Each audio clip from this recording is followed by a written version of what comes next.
Let me finish up by talking a bit about a current project that's really been occupying the vast majority of my time the past couple of years. So this is a project on the influence of beaver dams on cold water stream habitat and trout populations around the entire state. This work has come out of the Beaver Management Plan. So this plan was updated back in 2015, and there were a number of different goals identified in this plan. I kind of bold printed a couple of these just to point out the concerns about the impacts that beaver may have on resources and the damage that they can do. So it was a very interesting experience going through.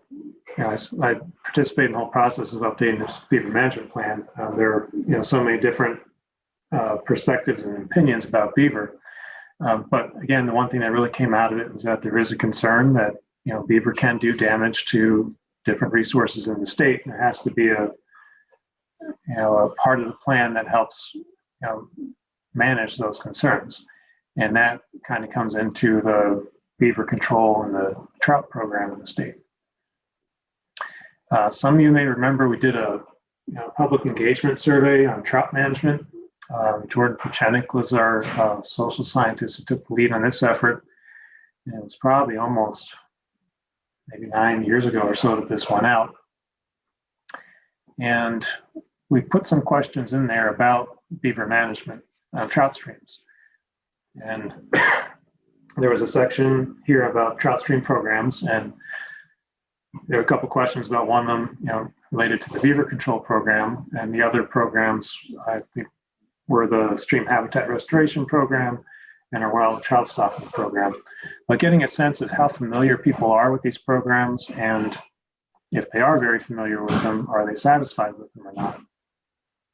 And these are some of the results that we got from this survey. And of these three programs, the beaver management program was probably the one that most people were unaware of. So there are almost 50% of the respondents to this survey just didn't know anything about this beaver control program. And of the roughly 10% that were quite familiar with the program, looking at their satisfaction, it was kind of all over the chart. Whereas stream habitat and wild trout stocking, 70 to 80% of the respondents who were familiar with it were very satisfied with those programs.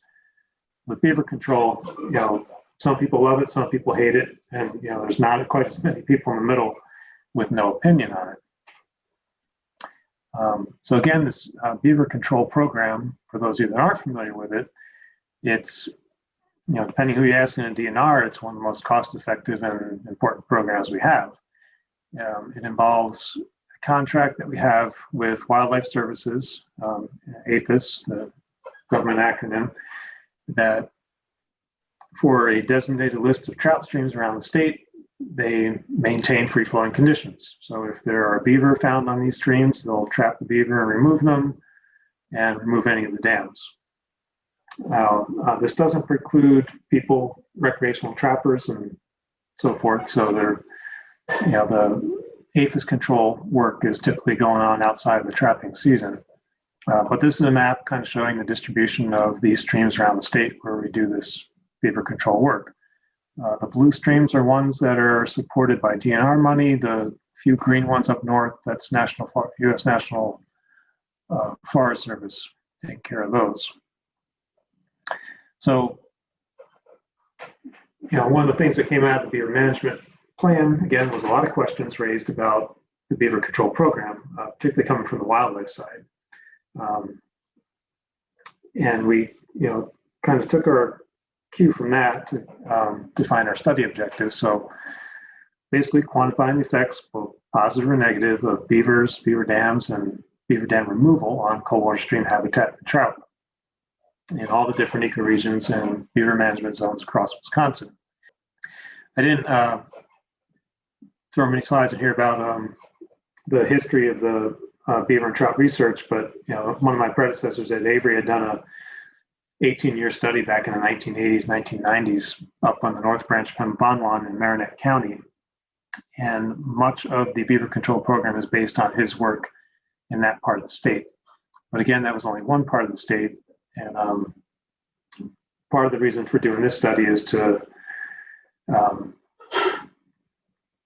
look at beaver and the effects of beaver on trout streams elsewhere that we're doing this kind of control around the state.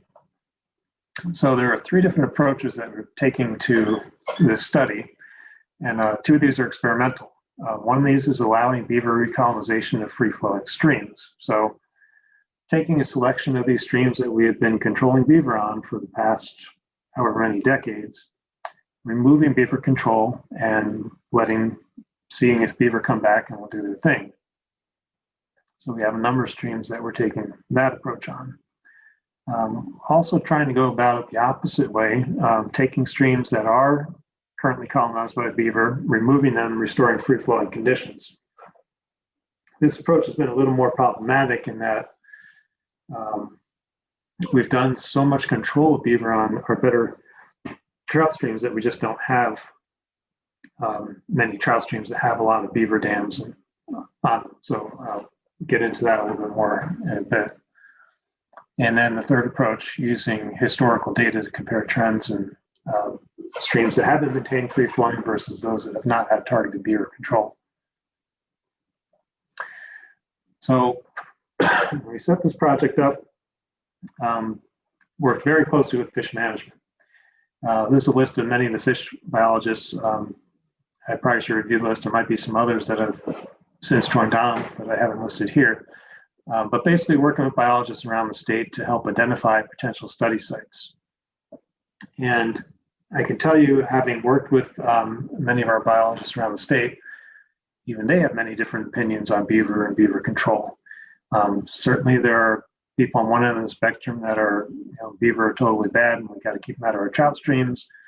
And then there are also a lot of other biologists who are a little,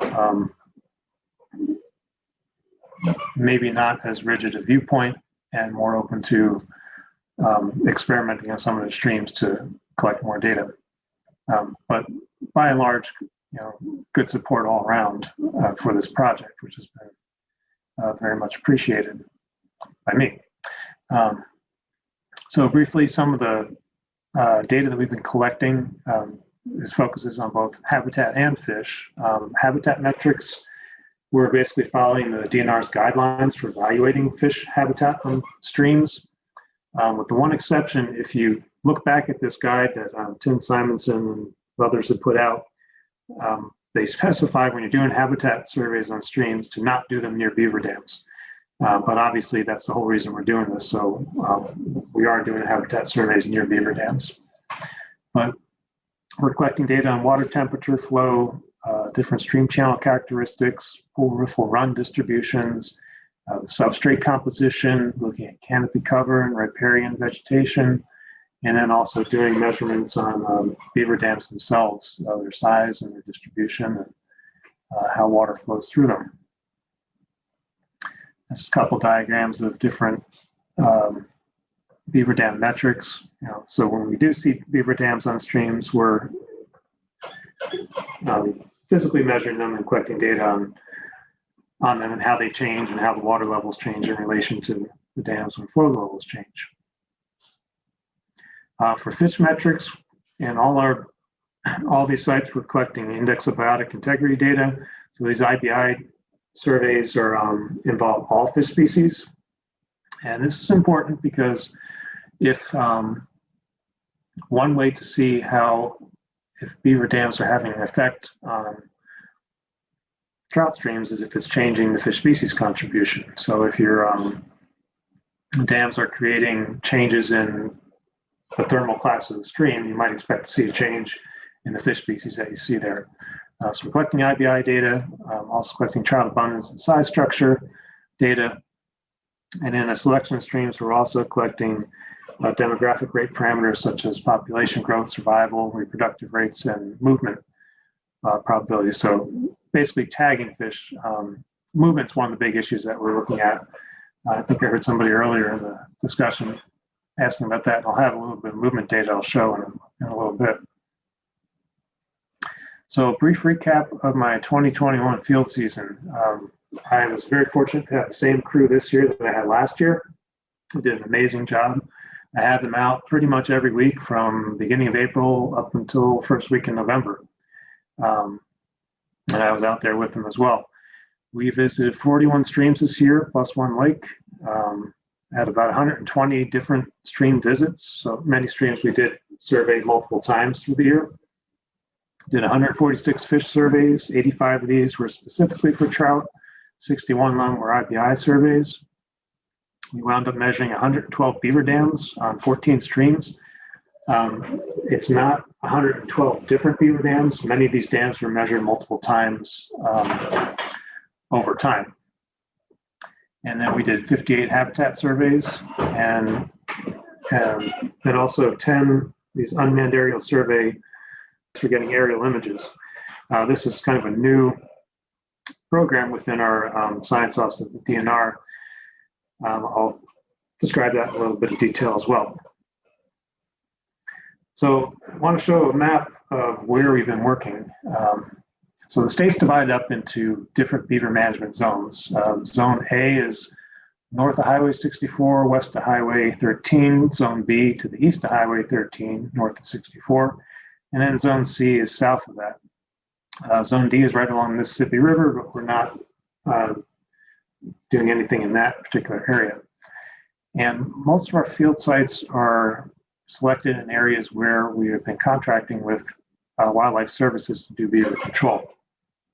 So here I've color-coded these. The red dots are areas where we're allowing beaver recolonization.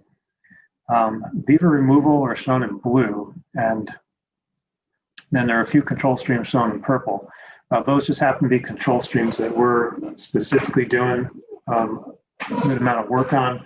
There are certainly plenty of other control streams that we're using, primarily making use of fish management trend sites around the state.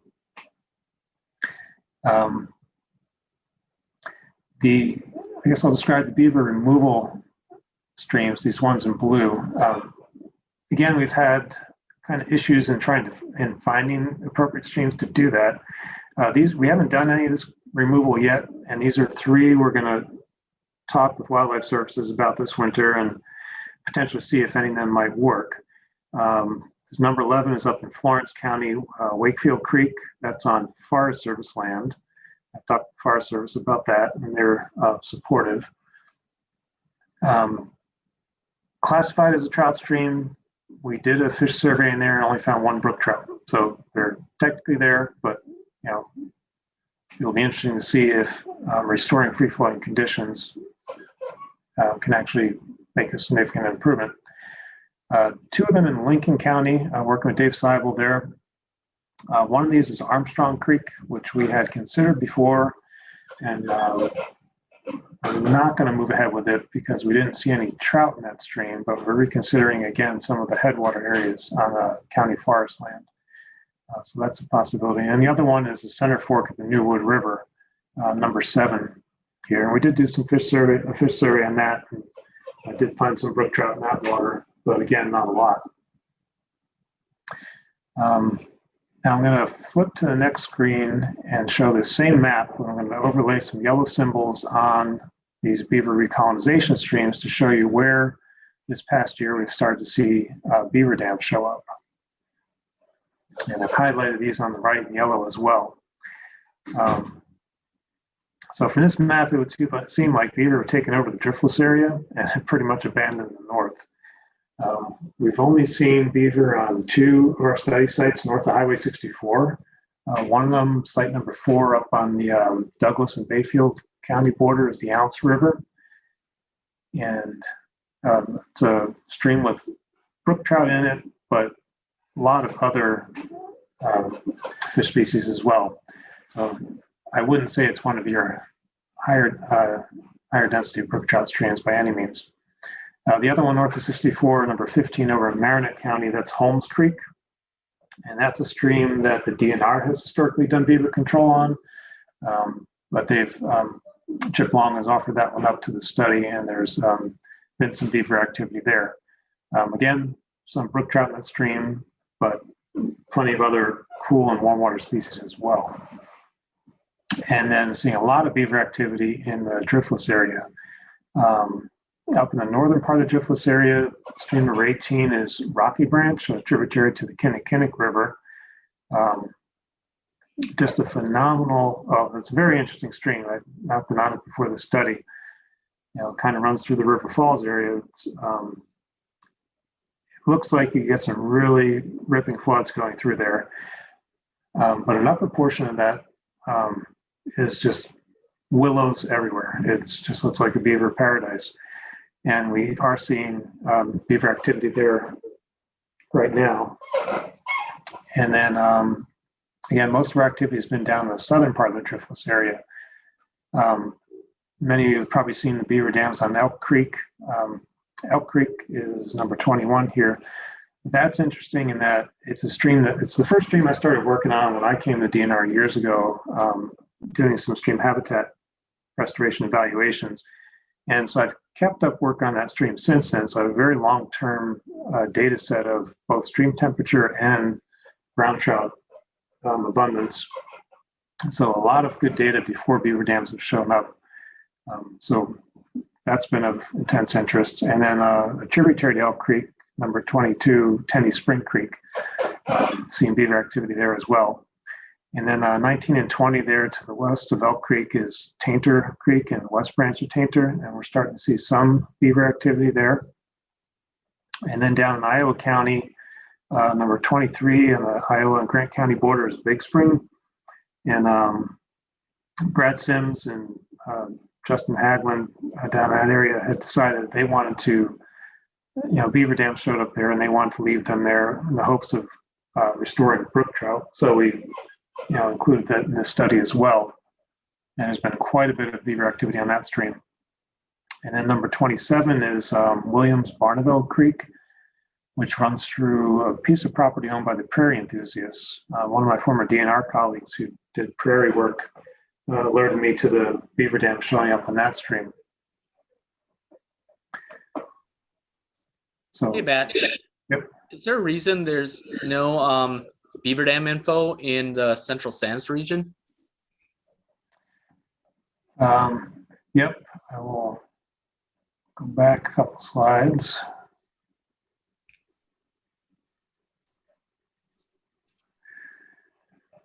There's no APHIS beaver control, or no Wildlife Services contracted beaver control in that area. So that's why we didn't have anything in there.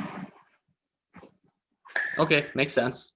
So, it doesn't necessarily mean there aren't any beaver there, and there's certainly, it gets complicated in that there are many different interests in beaver and in addressing issues that they cause on streams. And give you another example of that, actually. Look at stream number 28 in Sauk County. So that's Otter Creek, and it goes through the Baxter State Natural Area. Mm-hmm. And that was one of my field techs found out about. I think she was on a web chat with somebody and alerted her to there were some beaver ponds in that area. And sure enough, we looked at a Google map image and found just an enormous dam there. And we were not proposing to, thought at first maybe it'd be a good stream for potentially looking at removing a beaver dam and restoring conditions. But upon looking at it, a couple things out of its favor. There's not much in terms of stream habitat upstream of the beaver dams that you would necessarily be changing by taking the dams out. And the other concern is that the area is managed by the Nature Conservancy, which would probably not be amenable to taking beaver out of that area. But as it turned out, there was some new beaver activity on that stream near a road. So I don't know if for anyone who's been to the Baxter State Natural Area, kind of gets a little remote. You can drive back in there, and there's a short road that crosses Otter Creek, and beaver were building a dam just upstream of that road, and it got to the point where it was flooding that road. It's not that road is actually used for anything, but the Sauk County Highway Department took an interest in it. And a day we went out there to actually collect some data on this stream, they came in just the day before and took the dam out. So again, even though it's state natural area and the Nature Conservancy manages it, the dam got too close to a road and the highway department took control and came in and took it out. So I guess it's a long story about some of the things that can happen there. Matt, we met on Tenney Creek, and it was a pleasant day along with your grad students. Can you tell us a little bit more insight on Tenney Creek and the brown trout and the movement? Yeah, Tenney's always been fascinating to me. There was some restoration work done there years ago, and at the time we were interested in, when they were doing that work, we wanted to look and see if it was possible to keep brown trout out of there and restore it with brook trout. And so when we did the restoration work, we had them put in a waterfall type barrier, and it never worked. And I don't think it was installed quite the way it should have been. And actually, to make it work, it probably wouldn't look very attractive. But it might have been nothing you could do to make it work anyway. But we did our study there, stocking a couple different strains of brook trout, F1 and F2 wild brook trout, and doing that. But every time we went in there to do our brook trout survey, we would catch brown trout and take them out and move them downstream of the barrier. And you can go in a week later, 2 weeks later, and it would just be flooded with brown trout again. So they were just, for whatever reason, relentlessly moving up Tenney Spring Creek. What strain did you put in there? Because I've been involved with the wild stream program for over 30 years. I assume you used something other than Ash Creek. It might have been Ash Creek because it was a long enough time ago. Yeah, it probably was then. Did you put in Hay Creek at all? South Branch? I don't think so. I think it was just Ash Creek. Yeah, Ash Creek are kind of domestic, and they're kind of lazy, Yeah, well, that was eventually discovered by our geneticists up at Stevens Point, but it wasn't known at the time when we were doing it. And we found out that's why we're not using them anymore. They actually get domesticated. Yeah, so looking at the genetics in Ash Creek, it turned out that Ash Creek had been stocked in the past, and the genetics were not necessarily representative of anything native. It was definitely domesticated. So that was a problem. And there were other issues with Ash Creek as well. They just couldn't get, that was the whole reason we did the study. They started to have problems getting enough eggs out of Ash Creek that they couldn't produce enough F1 fish. So they would take eggs from the wild fish, raise them, and that was the first generation removed from the wild. Enough at Ash Creek, so they kept some of those out in the hatchery, raised them, got eggs from them, and made F2 fish. And they were considering them as equals, but from everything I've seen in literature, they're not equals, and that was why we were doing that study. I know we talked once, and the other concern I had with the Ash Creek was, it seems like the whole stream is full of lice, gill lice. So why would you want to use something that isn't, somewhat, something that's, if everybody's got gill lice, why would you use that, Yeah, again, when Ash Creek was being used, there were no gill lice there. They first showed up in 2010 in the fish health check when Sue Markwensky was here. And by 2012, it just took off, and it was an epizootic, everything was infected. But none of the gill lice would have been transferred in any of this. So all the eggs taken from those fish would not have been infected. They couldn't be infected with gill lice, and there's no gill lice in our hatchery, so there wouldn't be any gill lice distributed.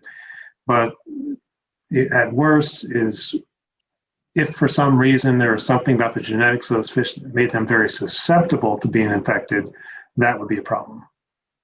The only thing I've ever seen with Ash Creek brook trout that seemed to be kind of, it's not a big deal, but it seemed like 1 or 2% of them had this really weird gill disformation. You would see it in the raceways. I've worked on 11 raceways, a lot of different clubs, and you would see it once in a while, you know, where you see this weird looking fish, you know, and Yeah. it would seem to be perfectly healthy, but I mean, it would like have a half a gill plate. Yeah, certainly seeing that as well. Let me move on a little bit to the movement component of our beaver study. So this is work. So one of the issues with beaver dams, you get a stream that's free flowing, fish can move anywhere they want. You start letting beaver build dams. These are going to be obstructions, or potentially obstructions to movement. Certainly not perfect obstructions. There's always going to be, or typically going to be a way for some fish to get through, but to what extent are they impeding movement? How important is movement in these streams? And so we went about this in a kind of roundabout way in Marinette County using Upper Middle Inlet. So rather than wait around to see if beaver are going to build dams and then look at how fish move through them or not, which we are doing in other streams, we went to see, particularly in this part of the state, to document how important seasonal movement is. And the idea behind this, when we were doing some brook trout age and growth work years ago, Upper Middle Inlet was one of the streams we used, and we were tagging known age fish in the spring, just kind of young year fish from the previous year. Well, those that survived their first winter, tag them first thing in the spring. And we started doing this. We go out in early in the spring, we just many fish, and we would go later and later into May into June, and then you start seeing them. So clearly fish are not remaining in one spot all the time. There's probably seasonal movement going on. And then when we do tag these fish and come back a year later, not seeing any tagged fish. There's fish there, but they're just different fish. And it's not something that we see in, necessarily in places like the driftless area. We do a lot of tagging in places like Elk Creek and get a lot of recaptures of those fish that we tag there. But this was not happening in the Northeast. And when you look at temperature data for this part of the state, there's, you can see how harsh the winters are here. Whereas in the driftless area where you have a lot of cold groundwater going to these streams that keep them cold in the summer, they stay relatively warm in the winter to some extent. But up in the Northeast, they get hit hard with cold temperatures and they're near freezing for very long periods of time. So more evidence that these fish are likely moving to find seasonal habitat, particularly for overwintering. So we set this study up and we actually got a graduate student to help out on this as well, Emma Lundberg, who's doing a PhD work at UW-Madison. And this is just one portion of a lot of great work that she's been doing. And so she kind of took charge of this. And we set this up. All these red dots on this map are places where we do electrofishing to both tag fish and look for recaptures of fish. With the dot down by Lake Nockabay, we're not doing any electrofishing down there, but we were recently doing some pike net surveys near the mouth of the stream to see if there's any seasonal movement into the lake, which we haven't found yet. And then these two purple dots up by McMahon Road, east of Highway 141, and then up by Najedlow Road, west of Highway 141. Those are areas where we're putting in pit tag arrays. So we're tagging these fish throughout the system with pit tags, and then we have these pit tag arrays that are operating 24/7, sending out a signal looking to detect any pit tagged fish as they move by. This is a couple of pictures of what one of the setups looks like. So at a given stream site where we set this up, in this lower left picture, you'll see these wires going across the stream. So it's a parallel setup. These wires stretch across the surface of the water, loop around, and go underneath along the substrate. They're both connected to this black box along the side of the stream, which has a number of batteries inside it. And we set up a solar panel to help keep them charged. And then this is the view inside the box showing the electronic equipment that runs both setting out the field to detect pit tags and then record that data. So we have this parallel setup so you can get directional movement. And so we've been doing this for a couple of years up on Upper Middle Inlet. So over the past 2 years, we've tagged over 13,000 trout pit tags. We've recaptured a lot of these in our electrofishing surveys, many from 1 to 4 times. Some of these fish we detect up to 30 times. And then we've also been detecting some long-range movements up to about 12.1 kilometers. Just a couple maps to show where some of these longer distance movements have occurred. This was a fish that was first tagged in the upper portion of Upper Middle Inlet in November 2020. So these fish are probably moving up here to spawn. This fish then likely moved downstream, probably during the winter, somewhere downstream of our pit tag array to the east of 141. The only time of year we didn't run the pit tag array was when the stream was frozen over from sometime in December into March. So it could have been at that time when it moved because we didn't detect it. But in March of 2021, when we had our pit tag array back up and running, we detected that fish that was tagged in November up here was now moving from somewhere downstream back upstream. So it passed through that array and then went up in April 2021 when we recaptured it back up near where we originally tagged it. So this is a fish that in 150 days moved, about 12.1 kilometers, or maybe, I don't know if that translates into 8 miles or so. At a minimum, we don't know how far downstream it went below the pit tag array, but that's one of our examples of longer movement in that system. And another one, a little bit shorter term movement in terms of duration, but a fish that was tagged again at this downstream site in September 2020, and then moved about a couple months later up, found it upstream, potentially on a spawning run, and then back in December, it had moved again downstream. So about 7.9 kilometers in 78 days. Again, so a couple examples of some longer range movements in the system.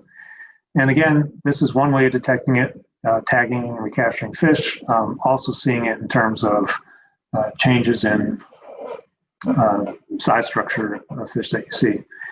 I'll say that, kind of giving away a good fishing spot here, but we do a lot of surveys throughout the stream, and you just see a lot of average size fish.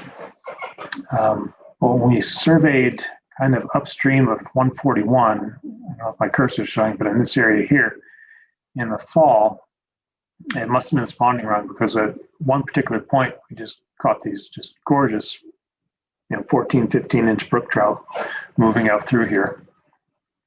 And that's kind of the reason why we're surveying down by the lake as well. We're kind of suspecting that maybe some of these fish are overwintering down there, or spending some time down there, an area where growth rates are potentially bigger. So I'll leave it at that for movement. Briefly touch on our drone images. This has been a kind of a long time coming. It's a technology that's so prevalent today. It's kind of a no-brainer that we should be able to have it. But as you can imagine, there's just an enormous amount of red tape around it. And we're still not fully there in getting everything we need out of the program, but we did start to get some information out of it this past year. When you have beaver building dams on the stream, obviously they're going to change the many characteristics of the stream. And we do a lot of on-the-ground field measurements to capture that, but there's really nothing better than just a good aerial image to show you what's happening. And so we're finally being able to get that. This is an image you may have seen in the Wisconsin Trout newsletter, an article Emma and I published this past year. This is an image of one of the bigger dam complexes on Elk Creek. So here, these green numbered grade symbols show the direction of water. So the start comes from the left at 1 here, flows through this dam, letter A. The stream then curves to the up on this image through dam B and C, and following this number 2 here. If you go off the image at the upper end, and then the stream curves back to this number 3 over here.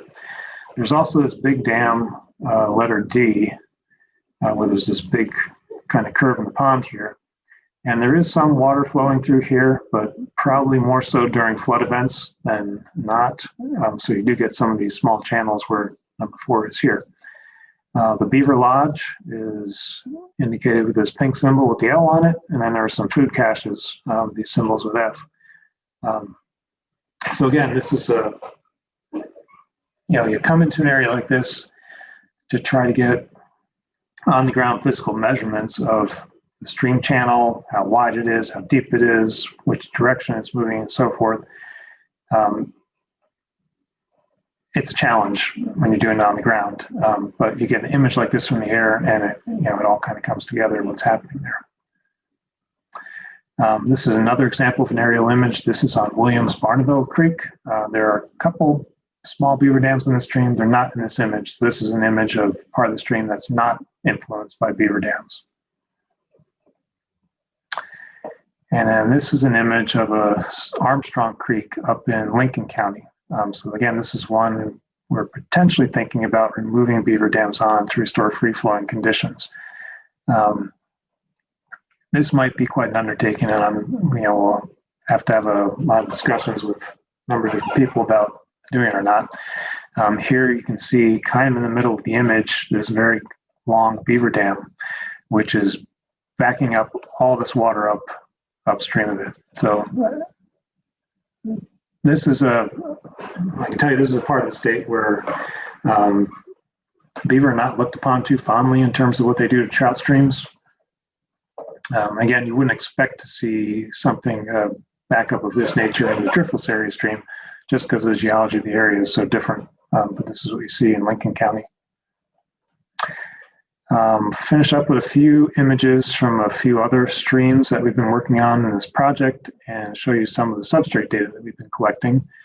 This is Little Campbell's tributary in Bayfield County. This is one of Lake Superior tributaries, so you do get lake-run salmonids spawning in these streams. So when we do our surveys here, we're typically just seeing young a year, coho, steelhead, maybe brown trout, and there are some resident brook trout, but not very many.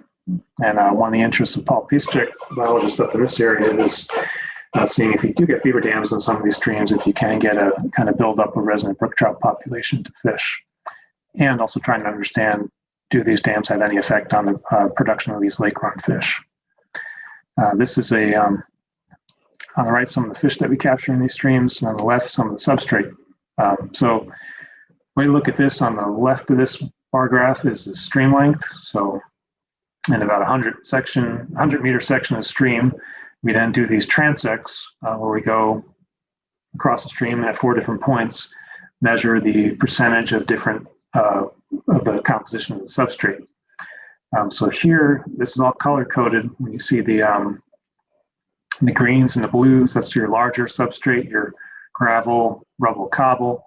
The yellow is the sand, and then when you get to the redder images, that's your finer sediments. So in this Campbell tributary, it's a lot of gravel and sand primarily. Now some data for the West Bank Tainter Creek in Vernon County. Much higher gradient area, much, as you can see in this image, much larger substrate. This picture was taken after one of the floods. I can't remember exactly which one. So these are some of the species you saw on Tanner Creek on the right, and then the substrate on the left. So here, much bigger substrate. You're seeing a lot more of that rubble, cobble, and gravel, some boulder, and not quite as much in terms of fine sediments, but you do see that in certain portions of the stream. And then I think this might be the last one, LePage Creek in Florence County. This is one that it's on the beaver control. It's a beaver control stream, but beaver showed up there, and we were able to find out from Wildlife Services that they were going in to remove the beaver dam. So we did get in there to collect some data just before they took the dam out, and then went back and did some, we've been back there since then looking at the same stream site after dams have been taken out. So here on the left is the substrate composition, and then on the right is the stream width.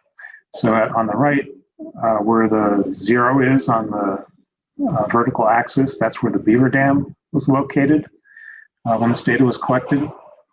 And everything up above that line is you'll see the wider kind of width of the ponded area up to where it goes back to the narrower stream channel. And downstream of the Beaver Dam, obviously it's just a narrow stream channel. And if you look at the substrate composition, everything upstream of that dam is just fine silt and detritus, a little bit of sand as you start getting a little upstream from the Beaver Dam. And then get far enough away, you start to see gravel again. Whereas if you go downstream of the Beaver Dam, our substrate composition is much different. You're seeing a lot more gravel, some cobble, and again, a lot of sand in that area, but not quite as much in terms of the fine silt and detritus. So these are some of the physical measurements of stream habitat that we're trying to capture. What changes in these streams when you have beaver building dams? I will leave it at that. I want to acknowledge my field crew from this past year, Ben Breaker, Nick Hoffman, Mariana Matea, and Emma Lundberg. They have been amazing, really put them to work, and just don't have enough good things to say about them. And I will leave it at that. And if there's questions about beaver that I haven't answered, go for it. Well, thank you very much, Matt. And I know your crew is everything, but you're the head guy, and you're the best there is. Thanks. Yeah, I mean, are you seeing any initial results on the upstream versus downstream impact of the beaver, as far as water temperature is concerned, as far as the populations are concerned, or is it just too early for that?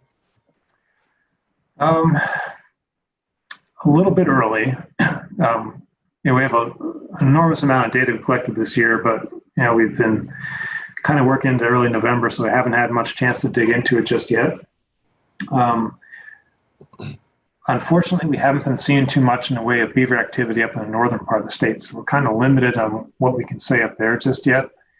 Down in the driftless area,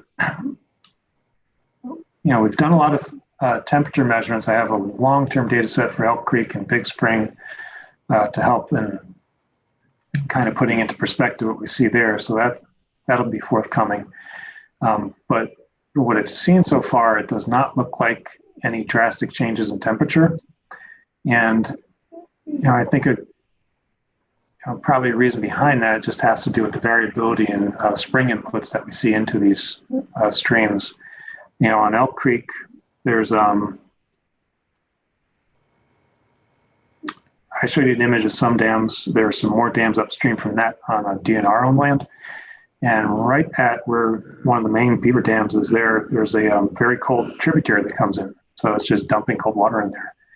So it's unlikely that beaver dam is going to have a very significant impact on stream temperature just with those spring inputs happening.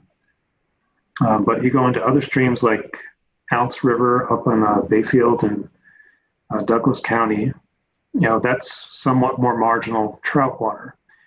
And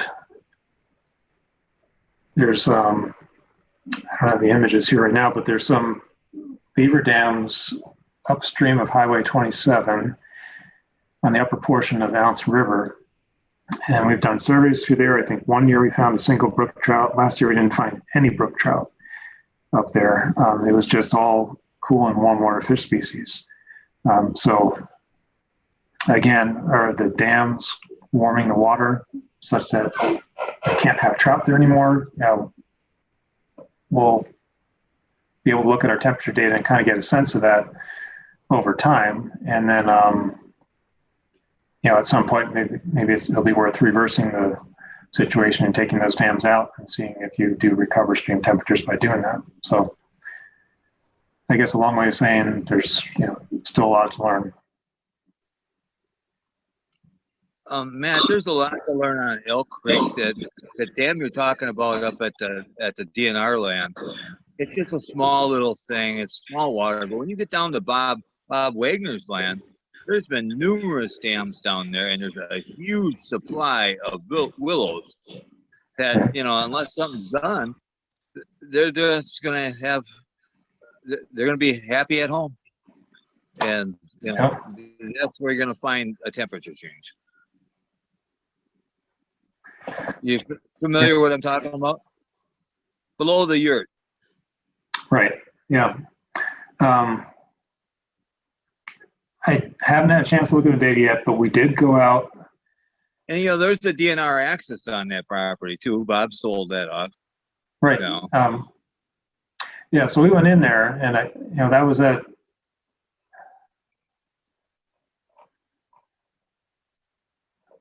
I think this is here what you're talking about, right? That's the Exactly. And a friend of mine goes down there. He's relation, and he goes down and traps problem beavers.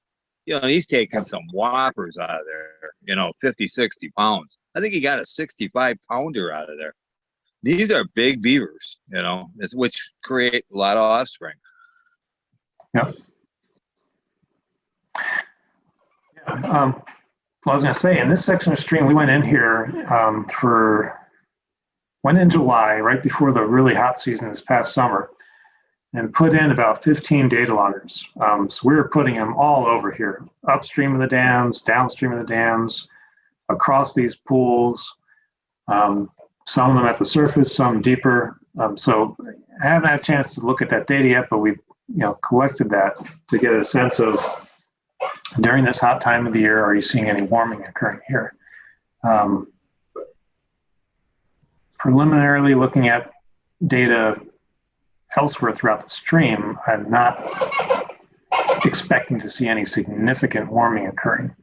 I've got temperature data loggers that I've been maintaining well upstream of this area and well downstream, kind of where I guess you're familiar with the Eagle's Nest property or Mo Sweeney has a plant now. So had data loggers down there as well. So I've got that long-term temperature data, and that's what I'm going to have to dig into now. So if there's a signal from these dams showing up in water temperature comparing what's upstream to comparing what's downstream, we should be able to pick it up because I've got temperature data going back prior to these dams going in there. Because I've always said one dam doesn't hurt a thing. It's when you have multiple dams. That's where there could be a problem. Yeah, and that's one of the exact reasons why this has to be a multi-year project. Yeah, well, that's why I'm glad you're doing it because you know how to do it. Yeah. And the willow issue you bring up too. I'll have to put a presentation together on this, but when I started doing work on Elk Creek back in 2004, that was back when DNR was doing restoration work up on the DNR-owned property. And that was completely cleared out. All the box elder taken out, everything. There was a lot of effort to plant prairie grasses in there. Yes. That never really took. Reed canary came in. I remember seeing people in there spraying to get rid of the reed canary. Well, one thing people got to understand, prairie grass is up on the prairie. That's up on top of the ridge, not down in the valley. Some people don't quite understand. And I belong to the prairie groups and stuff like that. They just don't quite understand. The prairie's up on the ridge, not down the valley. Yeah, but I guess the point is that none of that worked. Now you got willow back there, and something's going to be there. Bob asked me about when he was going to sign it over to sell the easement to the DNR. He asked me, what about from a trapper's point of view, what can I do with all that willow? I says the only way you're going to get rid of that is a dozer and start burning. Otherwise, you'll never get rid of it. I mean, you can sit there with a chainsaw all you want. It ain't going to do nothing. You just got to start grubbing it out by the roots and start burning. So, I don't know. That's a difficult spot. Yeah. Potentially managed grazing can help too. I don't know that that's necessarily an area you want to do it in, but it's an interesting spot because, you know, there's a mix of brook trout and brown trout, and there's been some god awful tiger trout caught there, you know, real nice ones.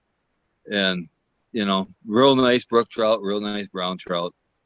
It's just an interesting spot. And I'm just wondering, you know, it's good that you're doing a study on that spot right there, because it'd be interesting to see what does the beavers do, you know? Because right now, I mean, I have data in my own mind. What's there? Real nice brook trout, tiger trout, and brown trout. I mean, that's a win for everything. By the way, my last tiger trout was from Elk Creek, and I've caught over a couple dozen. Matt, a question. As the flow regime on a stream is either changed by the removal of a dam or the construction of a dam, and as the substrate characteristics of the stream change either to a rocky, graveled, complex substrate versus a silted, soft silted shifting bottom, the macroinvertebrate population density and productivity rates are going to change correspondingly. Do you think that would be effective enough to be picked up or influence the trout population or structure in the stream?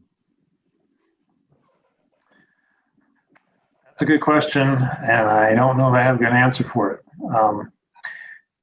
That's certainly an endpoint that we're going to look at, anything to do with the trout population. If I had unlimited funding and people with expertise, it would be great to go in there and do those macroinvertebrate surveys, but that's outside of what we can do. Understood. What has brought about this study? What has caused Wisconsin to maybe rethink their position on beaver? Has there been data from other states that you've seen that's making you kind of step back and rethink about things? Not so much data from other states. Again, this came out of the Beaver Management Plan update that was finalized in 2015. And again, with beaver, some people really like them, and some people don't. The trout. When I was involved in that effort, I came on from the research side. Steve Alvalemont, one of the fish manager district supervisors up north, came from the fish management side, and he was involved in the previous beaver update 20 years before that, and he's retired now. And fish management, him as a representative, went into that effort with the idea that beaver and trout streams cannot coexist. And wildlife, of course, comes in questioning that, because they have an interest in beaver for beaver's sake, and there's trapping interests and so forth. So the whole question came up is, what science are we using to base this beaver control program on? And that all goes back to Ed Avery's work. I know Ed, I've even met up with him recently, and he did an amazing amount of work on his study back in the 1980s and 1990s. But there were some limitations as to what they could do at the time, particularly with stream temperature and the ability to do work on multiple streams. So a lot of his work was concentrated in one part of the state, and from that making inferences to the entire state. So that was an issue that came up. And then some of the methodological concerns about the work that he did. Again, I wouldn't say it's necessarily any fault of his, it's just the limitations of the time in terms of what they can do with temperature monitoring, particularly on multiple streams. So there were a lot of questions raised from the wildlife side about the science backing up the fish management actions. And so that led to the Beaver Management Plan, both preserving the beaver control program on trout streams, but also raising the research questions. And then within fisheries, when we go through a research prioritization process, we identify research needs for fish management. The beaver issue came up as a priority, And that led to me doing this work. And also, are you guys recording like groundwater data, like the water table data in the surrounding areas, the change of that over time and in response to beaver or having no beaver? Again, outside of the my area of expertise and what I can do, Okay. I'm not a groundwater scientist. I don't have the ability to do that work. We do keep track of flows in these streams, but not anything beyond the stream in terms of groundwater. We had one question come in on the chat, and that is there any sediment control alder bundles, for example, being placed in association with the dam removals? So when beaver dams are removed from streams, doing things with alder bundles, and I don't know specifically because I've not been involved yet in any beaver dam removals, but I will say I've seen pictures of stream habitat work being done in northern streams where there are plenty of tag alders, and tag alder bundles have been used, I think primarily for narrowing the stream and deepening the stream channels. But I don't know their relation to beaver dam removal per se. Okay. I got one question for you. You know, you mentioned a couple of the larger movement fish, and I was just wondering what the average range for movement was, if most of those fish kind of stayed in one location, or were they moving several places? I guess movement of fish have always been kind of a hot topic for fishermen. It'd be interesting to learn more about what you found out in that study there. Yeah. So I'll say a lot of this is going to be included in Emma's dissertation. She recently defended that. She's working on doing a bunch of revisions and finishing up that work. So that'll be kind of forthcoming and available if anybody wants to read more detail on what's happening in Upper Middle Inlet. And then I'll be working with her on publishing more formal both DNR reports and peer review work on that effort. So there's a lot of information that I just didn't have time to include in this presentation on that. I highlighted a couple of the longer distance movements that were detected. I will say it's one of the big challenges of studying fish movement in streams, in that some of these systems are quite big and it's very difficult to, you can't sample everywhere. There's many places that these fish can move to that you just can't get to or don't have the capacity to get to. So there's certainly a lot that can go on in that respect. So we do a lot of our different types of surveys to kind of get at that indirectly. I will add there was plenty of evidence of fish having localized movements. So near these pit tag arrays, there are some fish that clearly live in that portion of the stream and they're just detected constantly. They're just swimming within a small portion of the stream. And since we have a detection array there, we're seeing that. So it's going to be some combination in any system of some fish that area is their home territory and that's where they stay most of the time. And then there's these long range movers mixed in there. But again, on top of that, you then have these large seasonal changes in stream conditions that are probably driving these longer range movements as well. Again, there may be some fish that can stay and survive in various portions of the stream throughout the year, but you don't have enough of that habitat to have very large numbers of fish doing that. So you are seeing some of those movements. And even in a place like the driftless area, when I started working in Elk Creek years ago, we were We have 5 survey stations that we're doing right now, a couple extra ones involved with the beaver dams. But when I first started, there was a 6th site as well. And I had used different tags in the 2 lower sites, 2 middle sites, 2 upper sites. And I don't think we ever caught a tag from one set of 2 sites moving to another set. Again, it doesn't mean that they don't do it. They could be moving to areas we're not surveying. But over a long enough period of time, you would think you would capture some of those movements if they're occurring. But that said, there was some of you probably heard about it from Kirk Olson, that long-range fish movement he detected. I can't remember which stream he saw it in, but it was a tributary to the Kickapoo River, and it had one of our tags in it from Elk Creek, and that was a fish we figured moved roughly 30 miles. So those long-range movements can happen, and they're just very difficult to detect.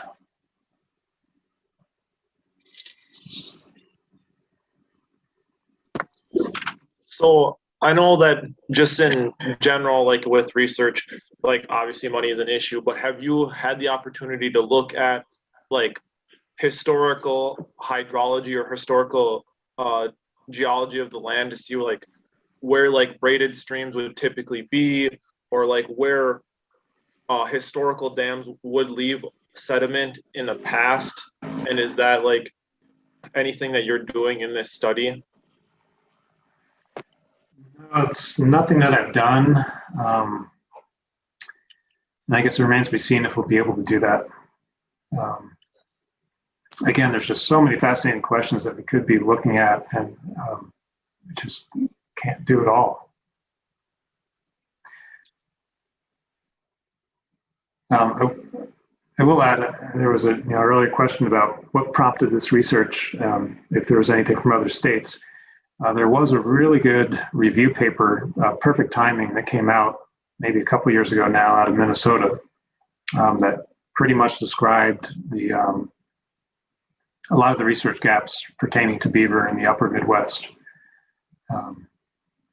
If anyone's interested, I can provide a copy of that paper, but it really highlights a lot about what's different in the upper Midwest compared to beaver in other parts of North America, and a lot of what we just don't have data on here. So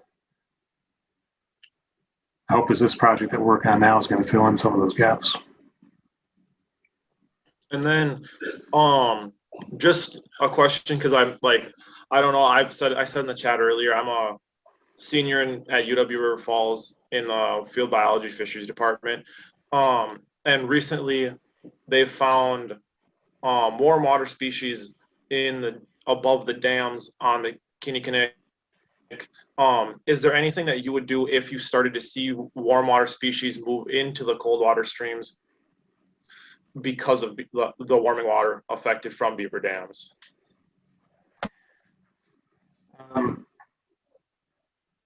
Nothing I would do from a management perspective, because it's not my role. I'm doing the research and identifying what is happening, and then that information would be passed on to fish management. We've certainly seen some of those changes. I mentioned Holmes Creek in Marinette County, and on an upper portion of Holmes Creek, shortly after we started the study, beaver moved in there and formed a series of dams. It was unfortunately not on public land, so there were some landowners must have come in and taken out many of those dams. So they not all of them are still there, but some of them are. But we did see that change. So when we went in there, before there were any beaver dams, we were catching a fair number of brook trout and just a couple other incidental species, not a lot. But then once those dams came in there, all of a sudden we were seeing another 7 or 8 species that we hadn't seen before. So clearly they're in and around the system, and then when these dams come in and conditions change and conditions become favorable for those species that are not trout, they're doing quite well. So that might be a situation where maybe those dams are not beneficial to brook trout in that stream and are detrimental in some way because they're benefiting these non-cold water fish species. And then that's the information that would be useful to fish management in terms of how they operate the beaver control program.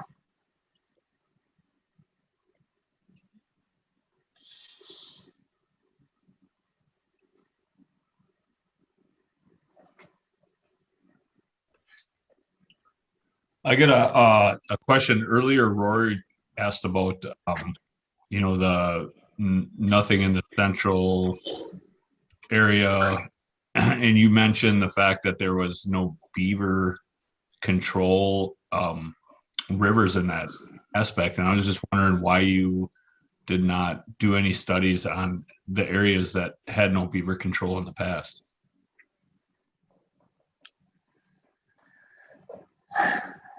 As part of this study, why we're not doing any work there. Again, it just comes down to limited resources. I'll show you this map again. I've got a crew of me and 4 people, and we are running around like crazy from beginning of April into November to hit all these sites around the state. And, we were just barely getting done what we can in the time that we had. It's just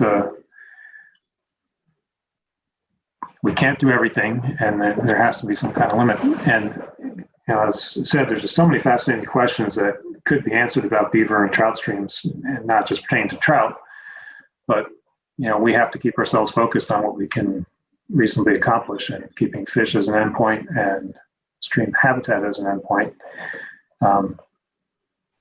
But again, we thought the best allocation of our resources, because this is being done to provide data for the beaver control program, it made sense to focus our efforts on areas of the state where the beaver control program is operating.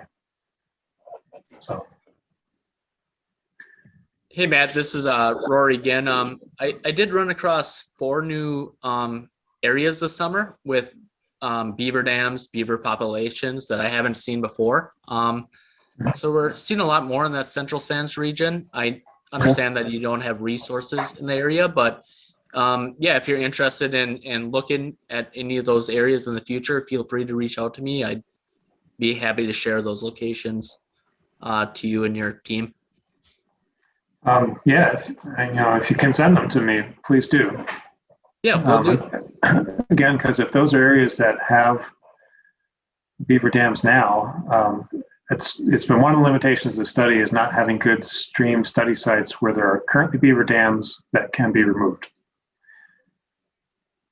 Yeah, I'll share those locations. A few are surrounded by public lands, so should be perfect locations to study. And yeah, I'll provide those details. I'll just send you an email after the meeting. Okay, yeah, that'd be great. And, in terms of our limited resources, if it turns out that,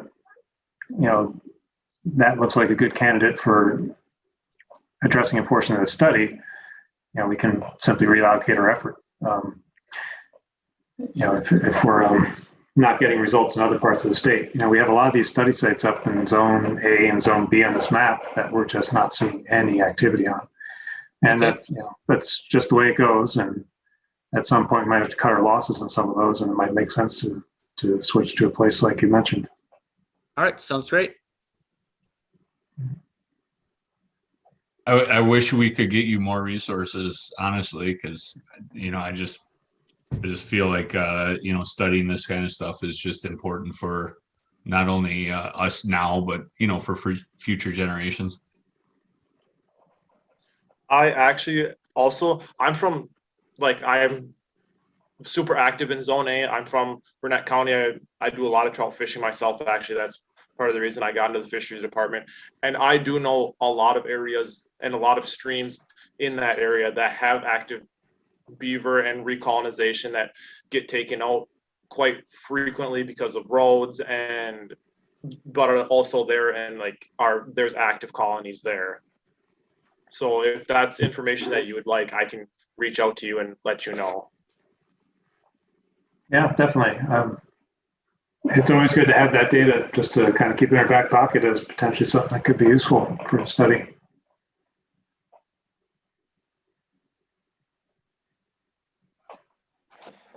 Hey, quick question here. I originally spent quite a bit of time up in Michigan, up in the Upper Peninsula, and it seems like about 20 years ago, maybe, I think it was Bill Ziegler was his name, who was the fisheries biologist. He had some, it sounds like some similar work going on. And if I remember correctly, I think it was like Iron County, Ontonagon, kind of the far west end. So probably pretty similar streams to what we're seeing in the northern part of the state.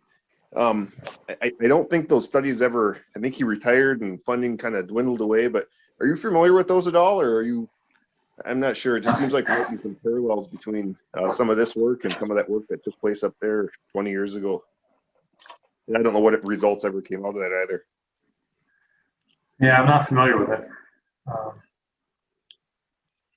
have to look back at that paper in Minnesota. I haven't looked at that paper in a while now, but they did such a thorough review of what's known and not known up in the upper Midwest that if any of that Michigan data was published, I'm sure they would have picked it up.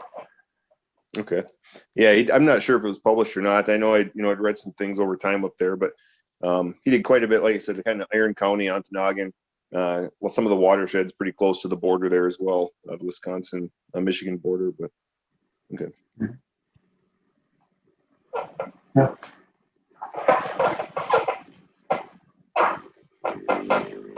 Matt, I'm curious, how much longer is the beaver study going? I know you told me once before, but I can't remember. It's another 2, 3, 4 years, 3 years? Yeah,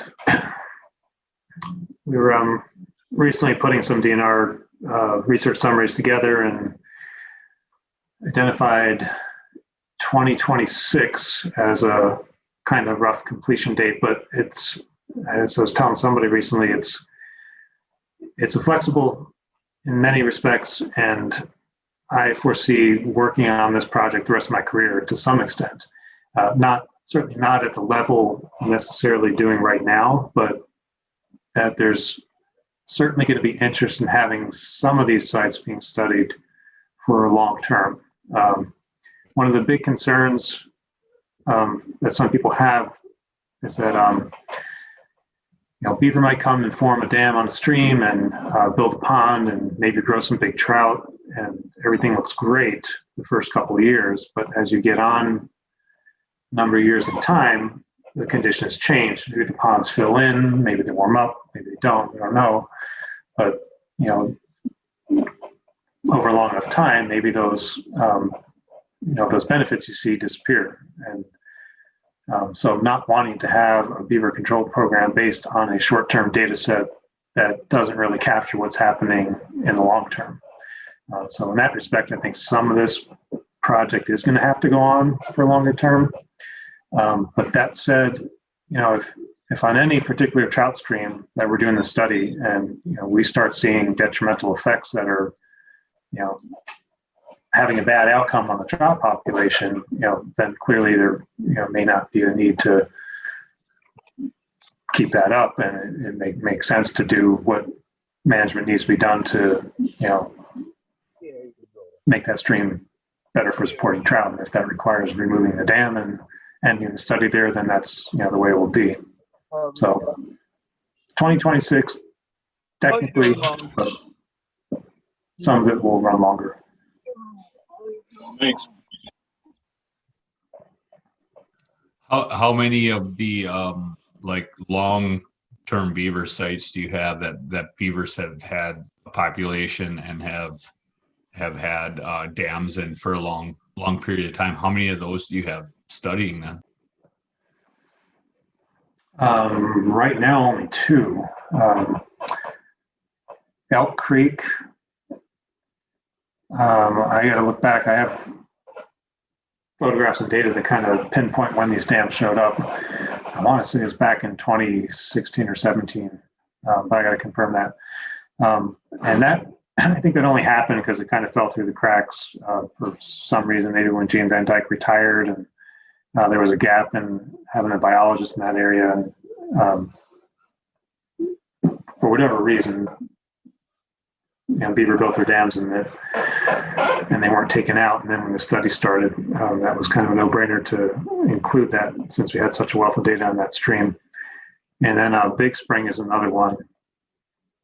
I had done some work on Big Spring earlier before the beaver dams had showed up. There was a few gap years we hadn't been doing any work on there, but then the beaver dams showed up, and again, Brad Sims, biologist down in that area, decided to keep them. And so we kind of folded into this project. So they've been there for a few years now. But all the other streams, they're all relatively new dams that just showed up in the past year or two. So, we, in the state, we do a pretty good job of just taking out those beaver dams throughout the state. So there's no real old school areas that you can really, look to see the long-term effects of the beaver dams then. Right. I was going to say the only potential place might be Menominee County. And, before this whole COVID thing, we were starting to, we were going to inquire about working with the tribe up in that area to potentially get in and see some of those streams where perhaps there have been dams on really good trout streams for a long period of time, but that just hasn't materialized yet. So hopefully we can revisit that. Yeah, that would be great to add into this whole study, because that would kind of finish off, part of the whole time scale of things. And again, there are some areas where there have been beaver dams for long periods of time, like I mentioned Armstrong Creek, but there's no trout there right now. So it's again, it's just one of the challenges.